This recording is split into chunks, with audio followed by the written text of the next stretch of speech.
Hey everybody in the VC and on YouTube and elsewhere, it's Matt, and thought since I did a record store day pickup video I would go ahead and do another John Lennon album review, and I've been doing those in order of release, which I've done the same thing with the other three Beatles for their solo albums. We're getting really close to the end here. We've got one John album to go after this, but right now we come to Double Fantasy, which came out on November 17th, 1980, and it went to number one in America and in Britain. It's at the time, John had not made an album in 5 whole years, which in 1980 seemed like a whole lifetime. That just was pretty unheard of. Nowadays, of course, that's nothing to that. That's very common for acts to go years between albums, but back then that was a big deal. John had retired. He had, in mid 70s, he had the whole immigration fight to stay in the U.S., the breakup with Yoko, the get back together with Yoko, the trying to have kids and finally having a kid with Sean in 1975, and I'm sure just the whole hangover of the Beatles circus and craziness and everything going on. So he kind of wanted to take a break, and he did. And then in 1980, I remember I was like 16, and you heard that John was going to go back in the studio and make another album. So that was big news and exciting news, and we were all anticipating that and looking forward to what he was going to do. And this was the product of that. So this is a tricky album, a difficult album to approach with any real objectivity, given the tragedy that occurred 2 months after it was released. So I think that the best thing to do really is just to look at this on the merits of the music more than the tragic events that followed the release of the album. But I remember when I heard he was coming back with an album, because at that point I'd never seen any of the Beatles in concert. I was too young to go see George in 74, and well, probably too young, but I didn't get a chance to see Paul in 76, which incidentally the Wings Over America tour started in Fort Worth, my home city, but I wouldn't see Paul till 1989. And I remember thinking, wouldn't it be really cool if John puts out a new album and he does a tour and I could actually see a Beatle? Because it's funny, I remember thinking in those days that maybe someday Paul will tour again, I'll get to see him, maybe even George will tour, and maybe John will tour. And the funny thing is, I remember thinking that unfortunately I guess I'll never get to see Ringo, because there's no way Ringo's ever going to do a tour, which of course since 1989 he hadn't stopped doing a tour. So I eventually did get to see Ringo and Paul, but unfortunately for me I never got to see John or George in concert. But anyway, before the album came out, I want to say October or so, I remember on one of the local radio stations, the DJ saying, "Hey, we got new John Lennon song from the upcoming album. We'll be playing that here in the next 30 minutes. And they did. It was Starting Over, of course, first single released. I remember being somewhat underwhelmed the first time I heard it, but they played it on that same station 2 or 3 more times that day, and really by the end of the day it had grown on me. And I'll get to the individual tracks, what I think about them here in a minute. But so I really liked that song pretty quickly. I remember getting the 45, and then of course when the album came out, and so that kind of set me up anticipating the album. But and another funny thing, I remember there was a magazine, and I don't know if it was nationwide or if it was just in the Dallas-Fort Worth area, called Upbeat that was around at the time. It wasn't around maybe a couple of years, wasn't around too long, and it was a music magazine that covered the, at that time, new, the punk rock, the new wave, the dance music, and all of that good stuff. And the issue that came out in December 80 or January 81 had an article about John, who at that point had passed away, and they had a review of this. And I remember the editor in a little note said that she got submissions of reviews of this album before John died, and she got quite a few submissions after he died too, and she gave it some thought and decided to go with one of the reviews before he died, just because she thought that would be an objective, a non-biased review that wouldn't be colored by the sad events of December. So, and that review was that this album was okay, and nothing really all that exciting, but a comfortable, nice, a nice little album. And that was what a lot of the reviews at the time were. And as a matter of fact, I do remember someone else recently I read or heard on a podcast was talking about the McCartney 2 album, which also came out in 1980, which is one of my favorite Paul albums, an album I really like, and how on that album Paul kind of went outside the box, was taking some chances, was doing some experimental, wacky, fun, different things. And here we have John, who's been away for 5 years, and he comes back, and we basically get a just a 4-bar basic rock and pop song album, which is a little harsh, but it's not totally unfair. And I think, and I certainly can't speak for John, him being gone, and I haven't never known or met him, but I think maybe the fact that he had been away for, at that time, what was considered a long, long time, maybe he did play it a little bit safe on this album. Maybe he did sort of not want to do anything too far out there, take too many chances, because he maybe didn't want to do some wildly experimental album that, hey, John's back after 5 years, here's his album, and no, it just fell flat on his face. So maybe he did want to make it a little bit commercial and catchy to ensure radio play and some form of a hit status. Maybe not. Maybe I'm just don't know what I'm talking about, but that's a thought that I had. It's an album that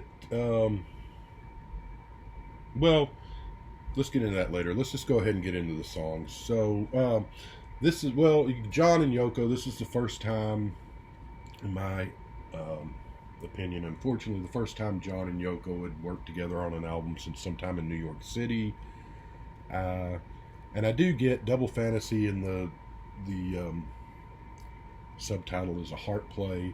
The idea that there's a John song, a Yoko song, a Yoko song, a John song, a Yoko song, back and forth, and so it's supposed to be like a conversation, musical conversation, back and forth between them. So I guess there's really no other way to do that. I do kind of wish, all the same, it'd been nice if you had all the John songs on one side and all the Yoko songs on side two, where you could just never turn the album over and ignore that part of it. Or if they had done a, like they did with Plastic Ono Band, where they had a John album and a Yoko album, you know, you could get and enjoy the John album and not waste your money on hers. But I will give her some credit here in that her songs, musically at least, are more adventurous than are the John songs on here, for the most part, or really for the whole part. And as far as the singing, at least she does try to sing, which in fairness she had done before on some of the tracks on Sometime in New York City and in some other instances. But with one exception, I think you were mercifully spared the usual Yoko, the insanity. So She does have to try to sing. Her songs are musically not bad. Of course, I don't know that she plays any instruments or anything, so it's not her making the music, but she does give it a shot to sing. But here's the thing: she's a crap singer. I mean, she's not a good singer, which neither is Bob Dylan. But Bob Dylan's a great singer. Yoko's a terrible singer, and she's just a terrible singer. So she's no Chrissy Hine or Linda Ronstadt or anything, but she tries. And that being said, her songs musically do seem more in time, more in step with what was going on musically in 1979 and 80 than the John songs do. So credit has to be given where credit is due. But they're still not very good, to me anyway. And so, as far as the Yoko songs, I'm just going to give them a 3 across the board and pretty much just stick with the John songs. Might comment on a Yoko song here and there, but otherwise. So we start off with Just Like Starting Over, lead track on the album, which was also a #1 single for John on, I think, I know here, I think also in England. Whether that would have happened had he not died, whether the album would have made #1 had he not died, is anybody's guess. I know in England it had got up to number 14 or so and it already started sliding back down the chart.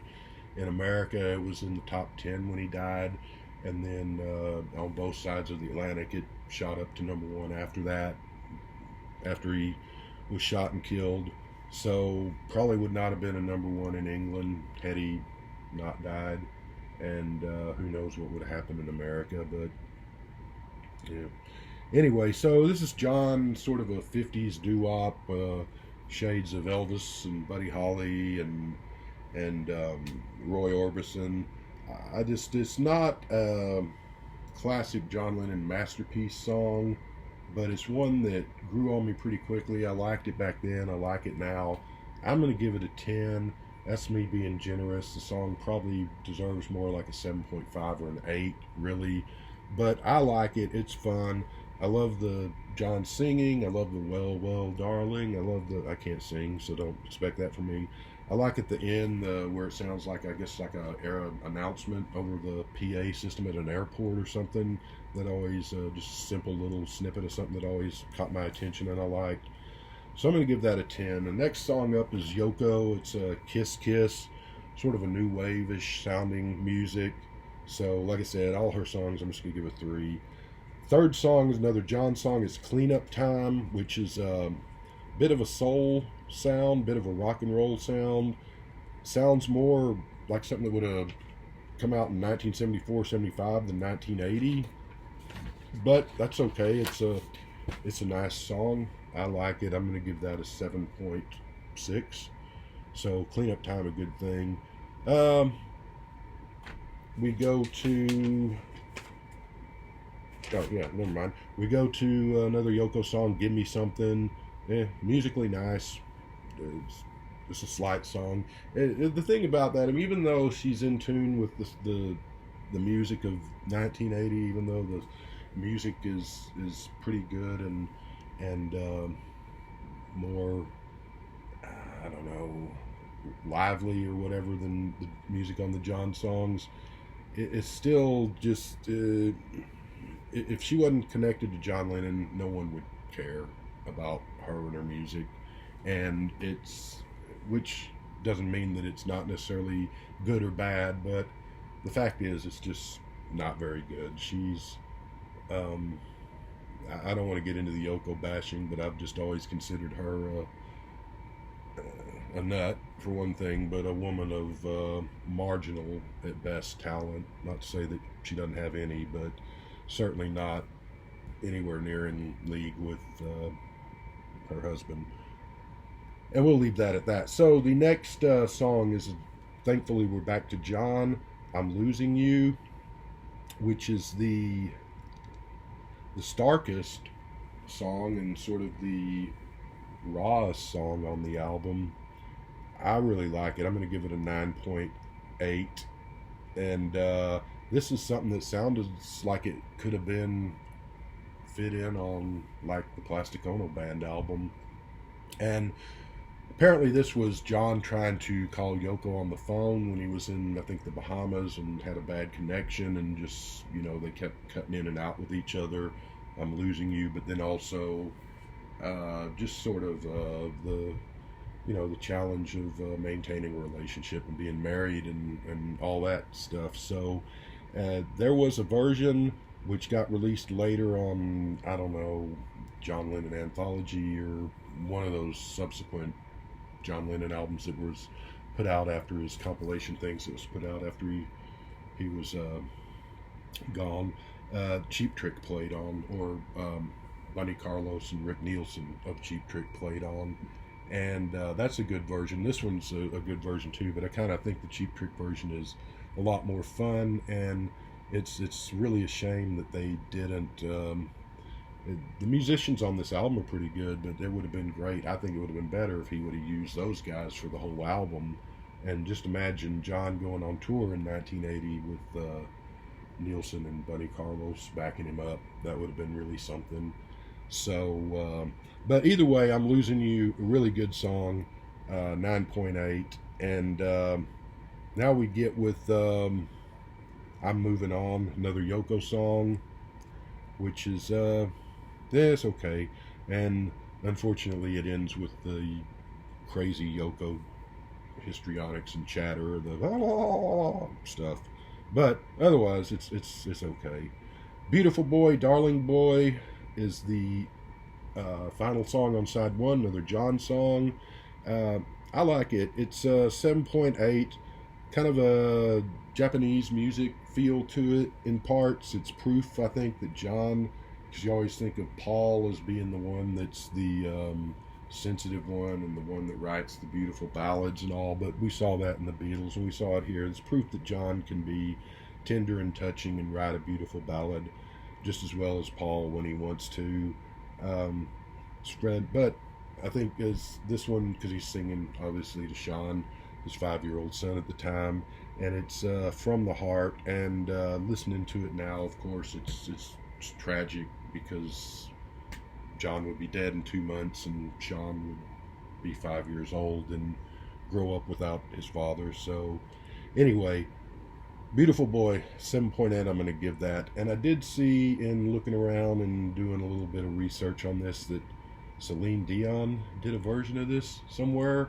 And no, I did not go running to YouTube to give it a listen, but yikes, that's even scarier than listening to a Yoko album, listening to Celine Dion. But anyway, we go to side two, and we got another John song, and this was one of my favorites at the time, back in 1980.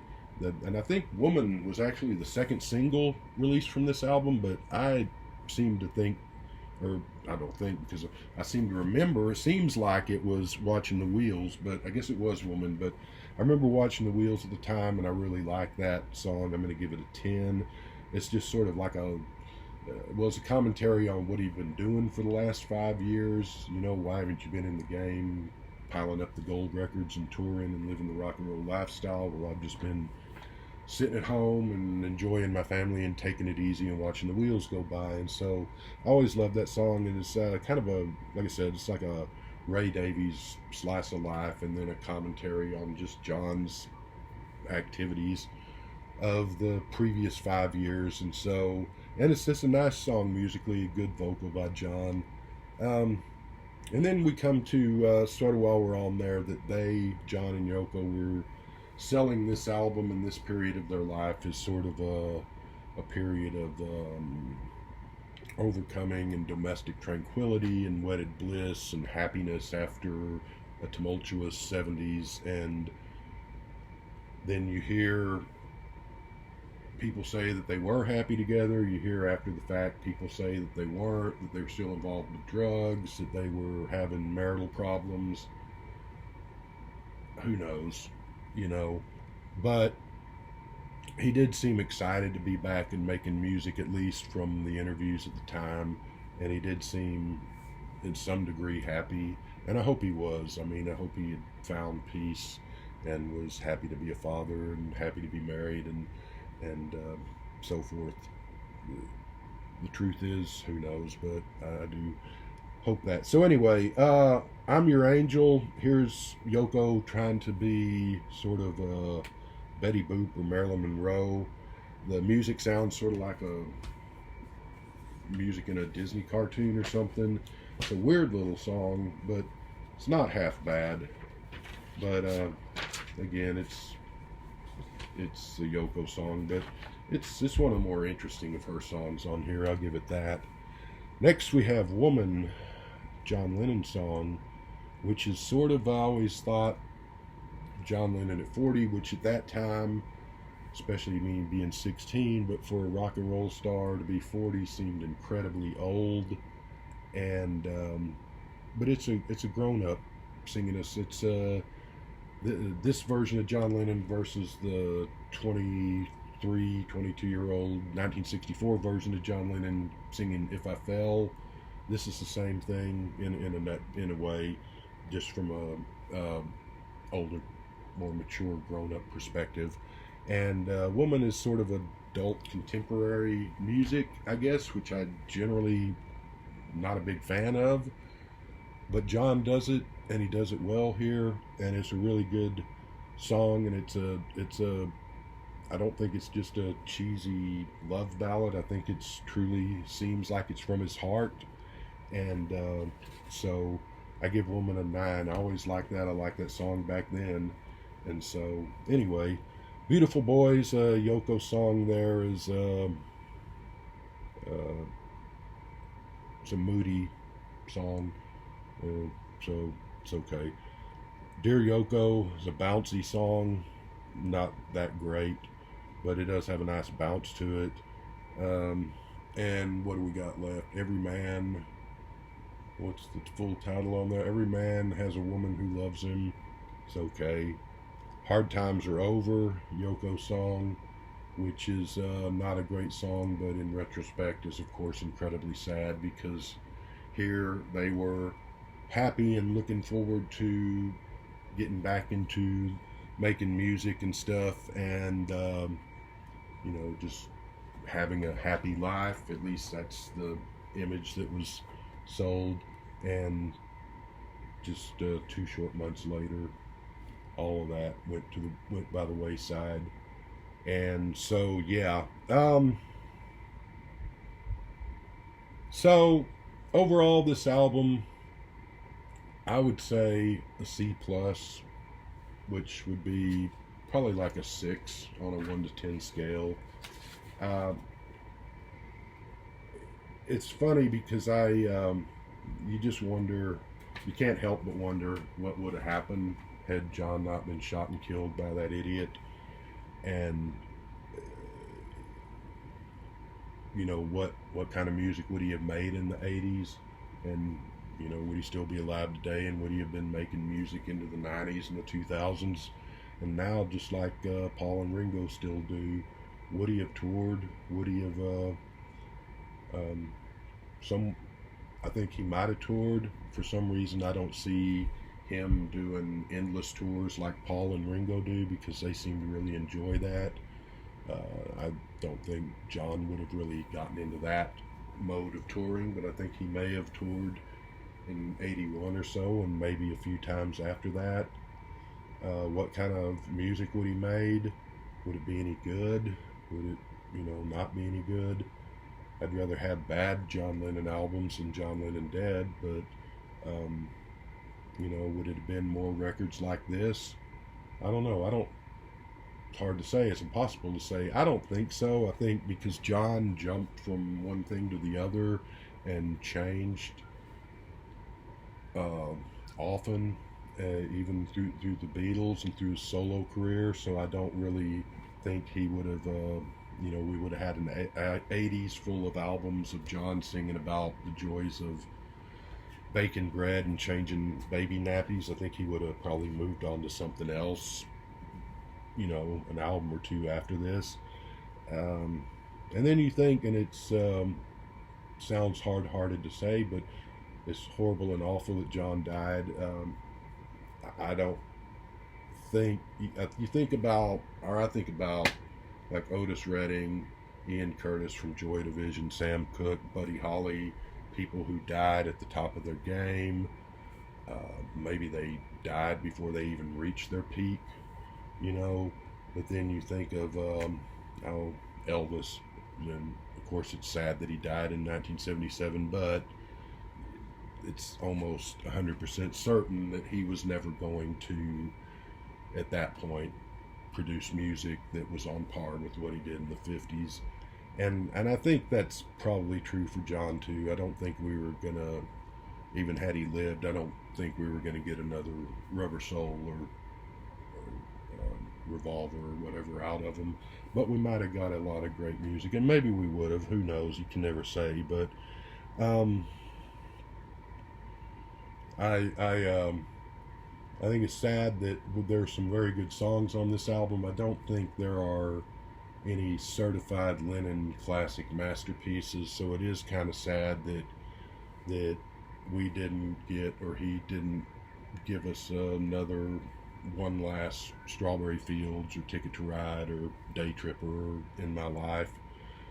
But that said, it's a nice album. I think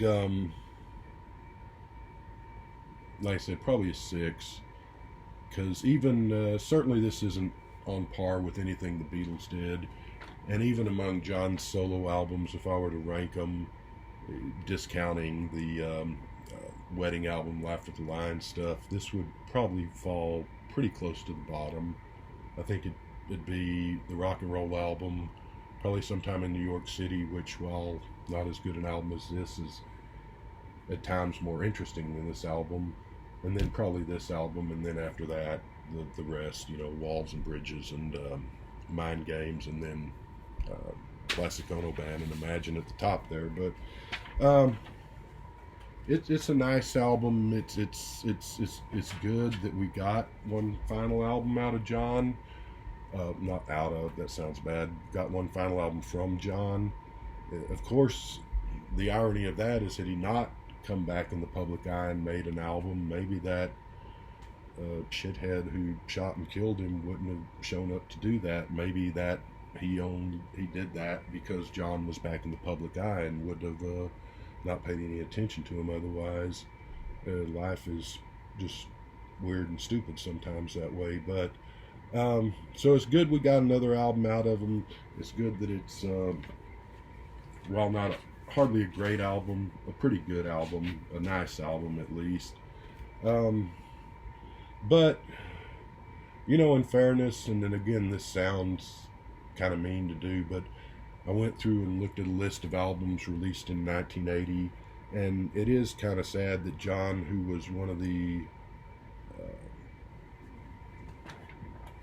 best of the best in rock and roll and music in general, and just a genius, and who was responsible for so many innovations musically and otherwise through his life, sort of ended on what's a nice, if somewhat humdrum album. And well, it just is what it is. But, you know, and I looked at a list of just a quick list of albums released in 1980.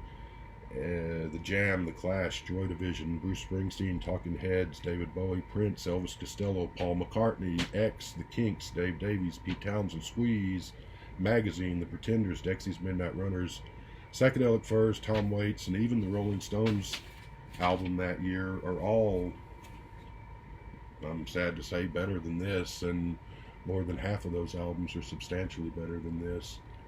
But I guess that doesn't really matter in the end. It's just sad that John's gone, and it's good that we did get to hear from him one last time before he was gone.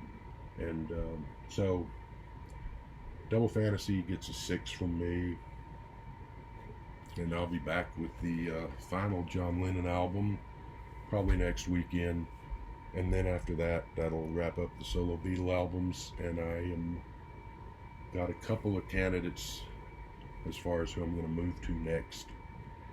Have a good weekend, everybody.